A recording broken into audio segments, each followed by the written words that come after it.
Hello, I'm here in Cleveland Heights today to talk about point of sale. So there are different types of inspections.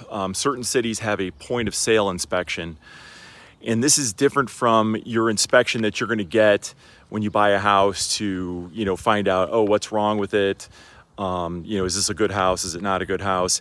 That's your private home inspection. So a point of sale is driven by the municipality. So I'm in Cleveland Heights. Cleveland Heights has point of sale. The city is looking to make sure that houses are up to code, things like that. Not all cities have point of sale. So in Cuyahoga County, most of those cities are on the east side. One exception is Lakewood, has point of sale for 2 families, and that's about it. And then Cleveland is going to be kicking in their point of sale here also.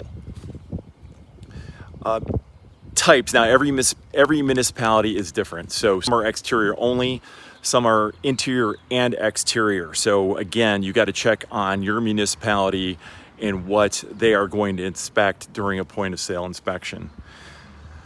Why are there point of sale inspections? So the cities want to make buyers and sellers aware of what's wrong with the house. What are the needed repairs? The other side of it is, we've got aging housing stock in a lot of these suburbs and the city. And the city, they want to keep the housing stock up, and they see using point of sale as a way of doing that. Keeps houses, again, code violations, health and safety issues have to be resolved before a house can transfer. So, types of repairs can be chipping paint, roofs, broken windows, cracked driveways, chimneys need pointing, loose bricks, things like that. Those are real typical point of sale issues. There's fees. So if you order a point of sale for your house and you're a seller, there's going to be a fee. I believe Cleveland Heights is $200, and if there's an additional unit, so for 2 family, it's another $50. That would be $250. So they come out, they give you a list. This is what's got to be done. You have to do it before the property transfers. Now, that also can go to the buyer, and the buyer can assume those violations. Now, that means that money needs to be put in escrow.